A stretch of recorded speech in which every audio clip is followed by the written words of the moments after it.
All right, welcome to today's episode. I'm your host, Johnny Keatth of Actors 2020 podcast, where we promote actors. We support actors. Now, some actors are musicians. Some actors are also stand-up comics. This guy is an actor who happens to be a stand-up comic as well. He used to live in New York, and he played in comedy clubs all out there. Now he's back here in LA performing at places like the Comedy Store, the Ice House. And I cannot wait to talk to this guy. He has a special skill, which we won't talk about until later. And his name is Nate. I'm not sure about his last name. I'll let him pronounce that for you. It's Adamsky, but we'll let him confirm that for you. So without further ado, let's get him on the phone and let's give him a call right now. Hello. Hello, Nate. Hey, how's it going? Hey, it's Johnny Keatth from Actors 2020 podcast. How are you? I'm good, Johnny. Thanks for having me. I'm excited to be on. Great. I was just telling the audience here that you started out in New York and now you're back in Hollywood. Tell us a little bit about how you got started and what made you want to be a stand-up comic. Yeah, absolutely. Well, actually, I started in Los Angeles. I was born and raised here. I was born in Burbank and then grew up in a town called Westlake Village. And at a young age, I started doing stand-up for my friends' bands. Before their shows, I would like to kind of host some shows. We would have me do sets in between the bands and kind of MC. And as a kid, I always wanted to live in New York City, and I decided to just up and go. And I was really lucky. I watched my friend's boyfriend do a set, and he signed me up, knowing that I had done comedy before without me knowing. I was like, oh God, this is awful. And this was years after I kind of stopped doing this whole stand-up thing, and I was really nervous or whatnot, and I felt like I did terrible, but I went up and I did it. And right after, one of those, crazy right time, right place sort of things, a producer came up to both of us and was like, I would love for you guys to be part of my show. And from there, I was booking shows at the Broadway Comedy Club, the Greenwich Village Comedy Club, Comedy Cellar, stuff like that. Yeah, but I think just the pure instinct to always want to be in New York City was kind of what drove me there and kind of really started me on my path as a comic. What made you come back to Hollywood? Was it too expensive out there, competition, or what was it? Well, first of all, it's freezing.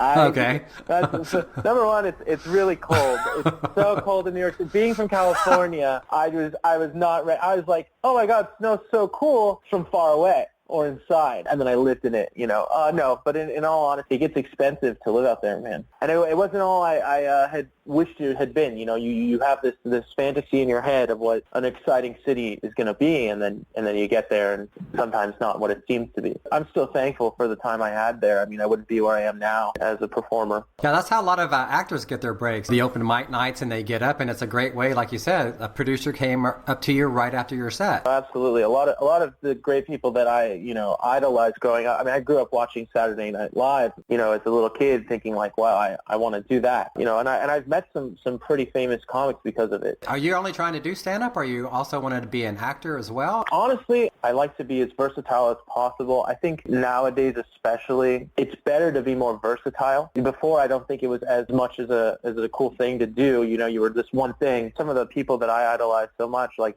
Donald Glover, who is also Childish Gambino, he started doing this comedy thing, and then he has the album. He's playing Lando Calrissian. I strive to be a lot like that. I do a lot of independent work. I'm a huge advocate for doing it independently. I think that's the best way for anyone to start. If anyone wants to get into acting or into anything, you just got to do it yourself. I act. I have a band. I do stand-up. I host a podcast myself, actually, where I interview musicians, which is great. Perfect. I think doing it all is just really important. How many podcast shows have you done? I think we're on our 50-something episode. Yeah, we try to do 3 a week. Wow, that's amazing. Because most people only do maybe 1 a week, and 3 a week, that's pretty good.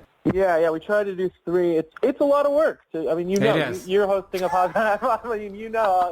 It's weird being on the other side, I must say, being the one interviewed. You have a really good, character look. I can see you playing a lot of parts from, the super, nice, loving dad to the guy who kills the whole family. Oh, well, I have done both of those parts, so thank you very much. Yeah, no, I take pride in that, actually. I do consider myself very much a character actor. I grew up idolizing people like, Robin Williams, or rest in peace, and Jim Carrey, who one second you're watching him and you're laughing your butt off, and then the next second you're just crying your eyes out. in like Dead Poet Society or something. You know what I mean? I really like having range. I think that's really important. You're fairly new to this, just because it said 2017. Have you been doing it? Seems like you've only been doing this for a couple of years. Yeah. I've been doing stand-up as more of a professional thing. I've been doing more recently.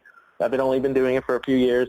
I've been acting since I was a little kid, though. I mean, I used to take classes, and, you know, I thank my mom a lot, too, because when we were living in Burbank as kids, there was this bar, or it was like a karaoke bar called Dimples. I don't know if you're familiar. I love karaoke. Yeah, she would make me sing as a little kid on a stage in a bar, which is just, one, weird, but but I really thank her for it because, you know, she got me performing at such a young age, and my dad showed me all these cool movies as a kid, so, you know, and so I was always into acting, and I was doing comedy sports at a young age, too, and taking classes in comedy and stuff, and then I just started picking up a camera and shooting it myself. A group of friends and I started making a bunch of short films, putting them in festivals, that sort of thing. You know, I've directed and produced all of it, but as far as comedy goes, yeah, it's very new, and I'm very lucky to be able to be where I am now. I perform at the Comedy Store a lot. I'm at the Ice House a lot.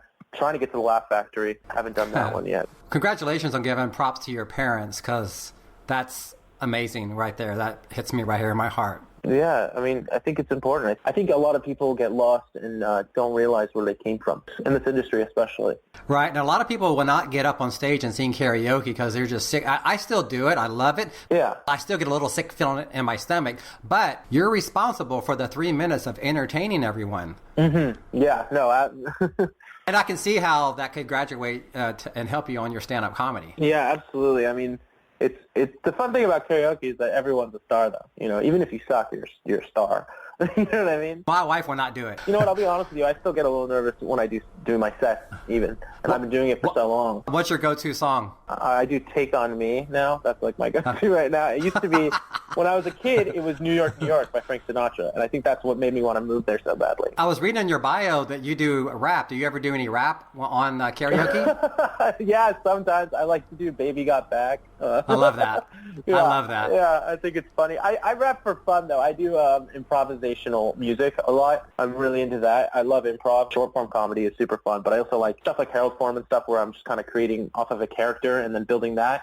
And I play guitar as well. Most of the music I write, it's like my music is like folky and sad. I think every good comedian makes sad folk music. I love to just improvise music, and like when I improvise rap, I just someone on my show who is a rapper for the podcast, and I decided to freestyle with him on the show. My go-to song is Ice Ice Baby, and then I'll do The Baby Got Back, Too Legit to Quit. I love all those songs. And when you listen to this podcast, at the very last 3 minutes, I have a song called The Lesson, and it talks about the industry. Every actor can relate to it. A stand-up comic just got into Los Angeles, and they got off the bus. What do you recommend them do?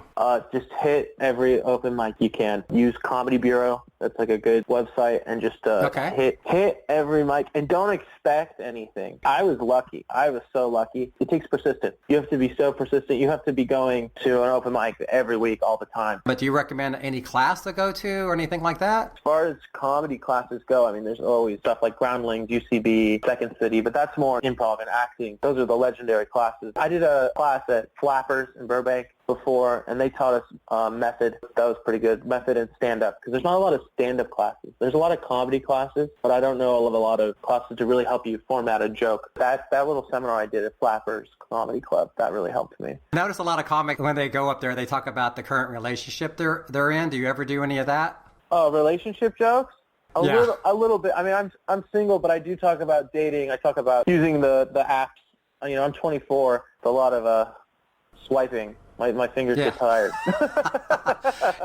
Dating is a little different these days then, because I was talking to a girl who just came from college, and I was like, wow, did you meet any guys? And she just says that there's just so many people available, they can just swipe and get another girl in like 1 second. Yeah. And it's different. It's different. I'm a classic guy, though. I prefer meeting someone in person and really hitting it off that way. Funny, a lot of the people on these dating websites are always saying, I love adventure. That's like a common thing I see. It makes me think, like, what is the definition of an adventure to these women? So I always swipe right on them because I'm just hoping to bump into Indiana Jones while we're on a date. That's funny. Yeah. So you said you play the guitar? Yeah, I do. Yeah, I play guitar. And you can also play it upside down? So, yeah. I read that. How does that work? So I write that, and people think, oh, you're going to do like a headstand and play guitar. But no, in fact, no. I am left-handed, but I play a right-handed guitar, so therefore the guitar itself is upside down. Okay. Okay, I was trying to visualize that, where you hang in on like some gravity boots and then trying to do it. Yeah. So you kind of told us, how you started and what you're doing. Now, you're very young. You're only 24 years old. Yeah. So where do you want to be, say, like when you're 27, 28? What's your goal? Oh, man. Yeah, you say I'm young, but I keep having a quarter-life crisis where I'm like, oh, God, I'm 24, but like the world's coming apart. Yeah. You know what I mean? I feel like a lot of Always. people, yeah, exactly. Always. Yeah. I think it's just part of me just being an anxious Jewish comedian. I'm like, oh, everything's bad. Just to be in a project of some sort where I'm at least known for my faith. You know what I mean? Even a cameo would be sick in something where someone sees me in a comedy movie or something like that, and they go, "Oh, it's that guy." I would be so happy. Yeah, that'd be good. That'd be awesome. I mean, and that's me. That's just me being humble. I mean, obviously, I just, I want to be the next Brad Pitt, but fatter. You know what I mean? Obviously, you know what I mean? I really want to make something and be in something that inspires someone else. So many people that I idolize, even you hear these like tragic origin stories. I call them origin stories because we look up to these people as our heroes. They're like superheroes. Like Chris Pratt, for example, he was like living in his car for so long, and now he's like one of the biggest stars ever. You just got to keep going and inspire other people with your story. Here in LA, rent is so expensive. Like, how do you get around that? Where's your home base? Yeah, okay. So right now, I am in Thousand Oaks, California. Okay. I grew up in Westlake Village, like I said. So I'm just outside of LA, which kind of sucks because getting out there for auditions and stuff. Right. Kind of sucks. Recently, though, I've been pretty lucky getting freelance gigs, being in little projects. That's been helping me feed me a little bit. I just did a voiceover gig. I've been trying to dabble into some voiceover recently because it does pretty well. I've been doing pretty okay at that. I played a sperm on a talk show with an ova promoting this product to help women get pregnant. And it was pretty cool. They gave me a phone. Actually, the phone I'm using now is because of that. So that was kind of cool. Yeah, so I do a little bit of that. I'm trying to do more voiceover. I bartend occasionally. I think every actor trying to make it has either been a bartender or a waiter. I used to do it too. Many private parties. You meet a lot of people, have a lot of fun. Yeah. The only thing I don't like about it is you're driving home at 2 and 3 in the morning with all the drunks, and you could and I saw a lot of accidents on the way home. Oh yeah, no, it's awful. I'm just glad it wasn't me. Yeah, seriously though. Yeah, no, that's all. Drunk driving, not cool. That's my little PSA. Don't drink and drive, listeners.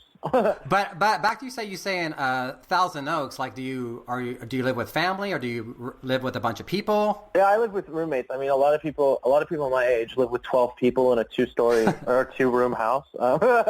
Right. I mean? No, my son does the same thing. He lives in West LA. He pays $950 a month just for a little bitty room. Yep. I look at the apartment I'm in now, and then I think about the place I was in New York, and I just laugh because I was paying that much for like a tiny little space. But yeah, I'm with my co-host for my podcast, him and his fiance, and then his brother Chris, who's like a good friend of mine as well. So it's 4 of us in a little place. Yep. Tiny. So how do you go about getting your gigs? Like, do you go online, or how does you go to like those casting sites, or how do you do it? Like I said before, I'm all about doing it independently. Right now, I'm kind of getting to that point where I want representation and I want an agent and a booker. But I have made connections with bookers from doing one open mics, like I said, someone who books shows, someone who has their own show and produces their own show I've met and talked to and said, I want to be on your show after watching a show. That's another thing. If you're a stand-up, watch other comics, go to the open mics, and then talk to whoever's running it after. Go, put yourself out there. It's hard. Tell people, a lot of other actors this too. A big thing people take for granted is Craigslist has been really good to me. I use Craigslist to get a lot of gigs, surprisingly. That's how you found me. That's how I found you, exactly. So Craigslist is actually like a great tool. I never thought it would have been, but it really is. I get booked a lot through Craigslist. Where do you go? Backstage, Actors Access, Casting Frontier, all these great websites that can really just help anyone get out there. Okay, so you're on Actors Access. That was my next question. So you're on Actors Access, Casting Frontier. Yeah, I use all of them. Backstage is the one I use prominently, surprisingly. I think I like actors access more. I see better roles on there, I feel like. And do you pay for that? You have to pay for that, yeah.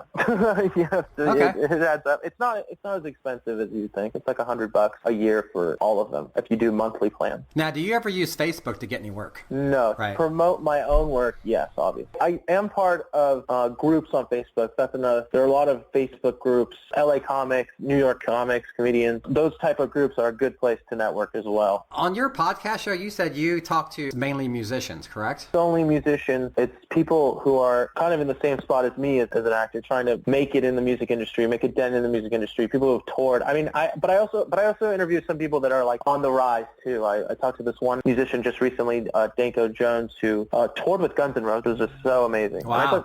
Which was like, wow, I just had a conversation with someone who toured with Guns N' Roses for his band. So that was kind of amazing. But I talk to people all over the world who are trying to do the same thing in the music world. I make music, but I'm more passionate about listening to music, I would say. Right. It's really cool to just hear all these other artists and give them a platform to talk about themselves. And that's why I was so excited that you called me on for this, because it's very much the same, but with actors, I feel like. That's true. Because back in the day, I did a documentary and I wanted to make it an ongoing thing. It was called Another Day in LA. Today, technology is a lot easier. And that's why I decided just to get back into this to promote other actors. Go back to the musician thing. So if a musician is listening right now, how would they find your show? I post regularly on Instagram. Instagram is like the new business card for millennials, I think. Oh, okay. I would say use your Instagram to promote everything you're doing. If you want to go on our Instagram for the podcast and you want to come on and be a guest, we're at Alpha Tunes Media. Alpha Tunes Media. That's Alpha Tunes as in Tunes Media. And just send us a DM or an email. Our email's on there too. We have a website. We're very open to talking to anyone about coming on the show. Yeah, because I had a few musicians that didn't really fit my show, and I was thinking maybe I could just send a link over to you, and maybe you could help them out. Oh yeah, send them my way. I would love to have them, actually. That's amazing. So you and I have never spoken until right now. No, this is the first time, which I must say is going pretty swimmingly, if you ask me. Now, do you have an agent at all? No, I don't have an agent. This is crazy. I'll tell you a little story really quick about having an agent. My friend, not an agent but a manager instead, my friend had a manager for an agency. I don't know if I should say the name of the agency because I don't want to No, it's okay. But No. She had a manager, and she appointed me to her manager, and I reached out, and she was so excited, and she really wanted to take me. But I guess she had a falling out with the owner of that management and got fired from the management. So literally the day I was supposed to get signed on. So my friend lost her agent, or her manager rather, and then I lost what might have been my manager. But I still keep in contact with her, and she's trying to be part of another management firm. So hopefully that works out. But like I said before, huge advocate of being independent. You get more work if you're non-union, because once you're ready and you go union, you're going to get less of the non-union work. Yeah, I tell people that a lot too, who are just trying to become SAG automatically. And it's like I think you need to build up a lot of work first before you become SAG, because then you're paying your dues and you're not, like you said, you're not getting a lot of work. So yeah, I don't have an agent now, but I kind of want to get to that point. But eventually the goal is to get into SAG and have a SAG agent. And I don't see any reason why you wouldn't be able to do that. I mean, you have a great look, and especially with the comedy. Yeah, a lot of people tell me that. I think I should just go for it, huh? Of course. I should just do it? You're telling me I should just do it? Follow my dream? Yeah. Right. Yeah. Well, getting out, because every time you go do stand-up comedy, that's an audition right there. Yeah, I know. Yeah, totally. I've talked to a lot of people after the show and taken cards. The big thing for me as well is that they need to know you, and you need to know them, and you need to see how they can help you. Because in a lot of ways, I know a lot of people who have agents who they're scared of their agents. I've heard this. I was like, what do you mean you're scared? I had an ex-girlfriend who was signed with Gersh, which is a huge agent. Yeah, you know Gersh, right? Yeah. Oh yeah. Yes. She was like, I don't really talk to my agent, and I don't know what to do. And I'm like, what do you mean? You have an agent in one of the biggest agencies ever, good friends with your agent, and auditioning every day. I guess I'm holding out for a right person. Yeah, you have to, because even if you get someone, you don't know if they're legit or not. You may already sign a contract. You may be stuck with them for a year. Yeah. They may send you out to a photographer. You spend $500,000. Yeah. And next thing you know, you get a text on your phone, and they're pushing you into an acting class. Right. Exactly. And it's you're just spending a bunch of money. You're like, slow down. I just spent $500. I just did all these retouch. I just got all the photos beautiful for you. Now you're pushing me into another $500 class. Like, enough already. Yeah, absolutely. You shouldn't be spending that much. There's free seminars. You know what I mean? That's another thing. Like, yes, I believe you should take classes. Absolutely. 100%. But if you can't afford it, or if you're, struggling as it is, there's a lot of free seminars. My headshots that I have now, my friend took them for free. You know what I mean? And I think they're great. We just up and did that one day. And that's another thing. I think we just have access to every art form and media nowadays, too. It's like anyone can do it. You could probably take your headshots on a phone now with portrait mode. Honestly, that's true, huh? I mean, maybe not, but, printing them will be more expensive. That's getting cheaper nowadays. Usually the initial setup fee is like $25, and you just print up 50 of them. Back in the day, you would like, an extra $25, I can get 500. And then when you outgrow that look, you have 499 pictures. Oh, my gosh. That's so funny.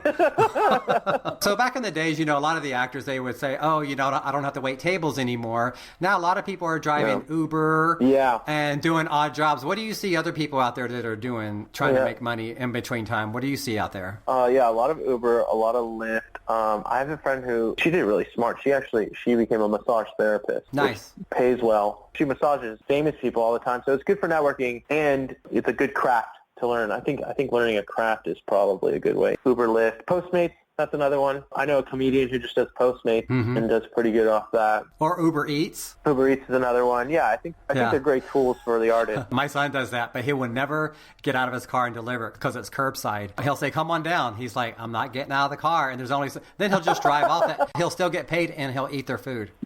Wow, he's brave. He's brave. For Thanksgiving, I said, sorry, you can't come over for this Thanksgiving. And he showed me a picture. He had like 5 different things of food. He said, it's a Thanksgiving miracle. At his own feast. That's really funny. But back to the massage therapy, that is really, really a great business. Yeah. I know a girl, she's here from Thailand, and she kills it. She works at a place called like Massage Envy or the massage place. She'll work from 9 in the morning to 9 at night, and it's just money. Make a good living. You make a good living doing that. Yeah, my friend does so well. She does so well. So, yeah, that's a great one, I would say. It's funny, we're talking about the Uber and stuff. In my band, we have a song called, or F-U-L-A, excuse my French, where we just kind of make fun of, like, all the cliche things. And one of the lines is, everyone's an artist and drives Uber on the side, which I think is just really... But it's honestly a great tool. I mean, we're just poking fun, but it just reminded me of that. I thought it's great. You could drive for Uber, Lyft. You have 2 phones going. As soon as one ends, you get the other. You wait for it to surge, and I take Uber all the time, and I love talking to the Uber drivers and hearing their stories. Oh, me too. I always try to sit in the front, which throws them off guard a lot of the time. I feel like. Really? Then, yeah. A lot of the time, they're like, "Why is this dude sitting in the front seat?" And like you said before, I could be the killer or the nice, charming dad. So depending on the person, they see one or the other. And I just ask them, like, what's your craziest Uber story? Because it's always like someone threw up. You know what I mean? Someone threw up in my car. Exactly. Yeah. I noticed some of them have plastic on the back of the seats now. Yeah, that's smart. That's honestly smart. I'm like, is this guy going to kill me, or is this for some other reason? Oh my gosh. Yeah. All right, so we're going to wrap this up here in about 5 minutes. So is there anything that you want to say or do or promote? Because, actually, can you do that one bit I read on your resume said that you can make a fart sound out of your eye? Yeah, I can. Yeah, you can do that? I can. Yeah, I put it on there so when casting directors are doing it, they ask me to do it because I think it's ridiculous. But yeah, let me try it. Let me just get it going here. Okay. Can you hear that? That's your eye? That's my eyeball. What? That's crazy. So the next 3 to 5 minutes are yours. If you want to just do anything or promote anything or do a comedy bit, the stage is yours. Oh, all right. Well, hey guys, thank you so much for listening. I had a great time on here with Johnny, I must say. If I was going to promote anything right now, I'd say please check out my podcast. That's Alpha Tunes FM. You can find us on Instagram at Alpha Tunes Media. It's a great platform for any musician. If you're listening right now, please don't be scared. Contact me. Acoustic sessions, in our living room, which is really cool. And then we also do them from over the phone if you're located anywhere else but Los Angeles. So it's a great place. Just get yourself out there. Also, if you want to follow me personally, please check me out on Instagram, Facebook. It's just the Nate Adamsky. That's T-H-E. And then my name is Nate, N-A-T-E, and my last name is spelled Adamsky, one word, Adamsky. That's the Nate Adamsky. If you guys want to tune in to what I'm doing, please follow me. And I hope you had fun. I hope this was useful. I hope it was very useful. So how do you pronounce your last name? It's not Adamsky? It's Adamsky, yeah, Adamsky. Adamsky. Yeah. Okay, Adamsky. Anytime I do a show, the host always butchers my name. When I'm doing a comedy show and someone's hosting, they're like, and now it's Nate Adamsky, or like Adamsky, and I'm like, that's not my name. It's great. It's funny though, I must say. Awesome. I knew I'd have a good time talking to you. I knew it was going to be like upbeat, not so serious. Right, So it was a lot of fun. You're the man. Seriously, this is awesome. Thank you so much for having this platform. This is so cool. Bye. Bye-bye. So I hope you enjoyed that interview with Nate. I certainly did. I love stand-up comedians. I wanted to be one myself. I just don't have the guts to get up there and do it. This is a very young man. If you're a casting agent out there, you might want to give this guy a shot. It looks like he can play a variety of characters, and he's someone who's not just sitting on his couch. He's out there working, and like me, he's out there promoting other people, and I think you need to give this guy a look. So after Nate hung up from this interview, he checked his email, and there was a letter from a Hollywood agent. He signed with that agent. Go, Nate, go get him.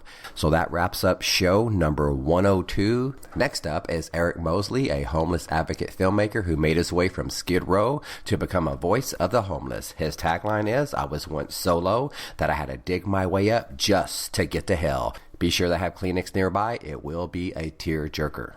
Well, I hope you enjoyed this episode of Actors 2020 Podcast. I'm Johnny Keatth, your host, where we promote one actor at a time. If you're an actor and you would love to be promoted, just contact us at actors2020podcast@gmail.com. Now we're going to end this episode like we end every episode with something called The Lesson. Because life is a bitch. Gee, really? Why don't you tell me something I don't already know? Cause everywhere I go, people tell me what to do. Hey, go to church, go to school, you treat me like a fool. Now, I don't need religion, culture, or class. You don't like that fact? Well, you can kiss my ass. Yeah, I'm white and I rap. You got a problem with that? Loosen up. And don't be so uptight, take it easy, E. We got the whole night, yes, I'm psyched. I'm ready to get the show on the road. I don't want to stop, cause I just might explode. I tell you what, home slice, I'm twice as nice than any bad boy rapper called Vanilla Ice. My lesson, yeah, it's hip. In case you didn't know what I'm here to inform ya, I'm better than snow. I don't moon, walk or jump like these Michael J's, but I can hold my own. You hear what I say? Now listen, learn, cause here comes the lesson. Lesson 1. Everybody sit down. JK is gonna take you for a ride uptown. Yo, this is the story of the Hollywood game. Choose your path careful, you're the only one to blame. Now when it comes to pot, crack, tweak, or blow, stick to the rules and just say no. Because you're young, you're eager, you want in the movies. Don't think you'll get there by giving up the booty. Cause they'll use you, abuse you, throw you out like trash. And then you'll discover that you're out of cash. Now your heart, your soul, is somewhere on the shelf. And you're walking through the streets now talking to yourself. The lesson. Well, you heard lesson 1, it's time for lesson 2. You have a choice and the choice is up to you. I came to Hollywood to be a rich and famous star, but for now I'm waiting tables and I'm tending someone's bar. Pictures, classes, agents, where the hell does it all end? Every time I turn around, I'm starting over again. I finally got a break with a 5 line and under. My life was starting to roar like lightning and thunder. The phone rings, hello? I'm cast in a pilot. My life spun out of control just like an LA riot. I walked off the set, said to hell with this old man. The phone's not even ringing and my life is in the can. The lesson. Yeah, final lesson here, of course it's number 3. Now remember, I'm an actor to be or not to be. When the going got tough, I climbed into the bottle. I'm back on my feet now, revving my throttle on the climb to the top. It's the same old games. Now I'm kicking ass and I'm taking some names. Clawing, scraping, screaming, that was a long, hard crawl. But it was all worth it, I'm a box off the straw. Opportunity was there when I took it with a punch. Not now, baby, but let's do lunch. There's a big piece of pie and you should grab your portion. You can be like me enjoying fame and fortune. Boom! the lesson. Go and learn it. It's the lesson. Go and learn it. It's the lesson. Peace out.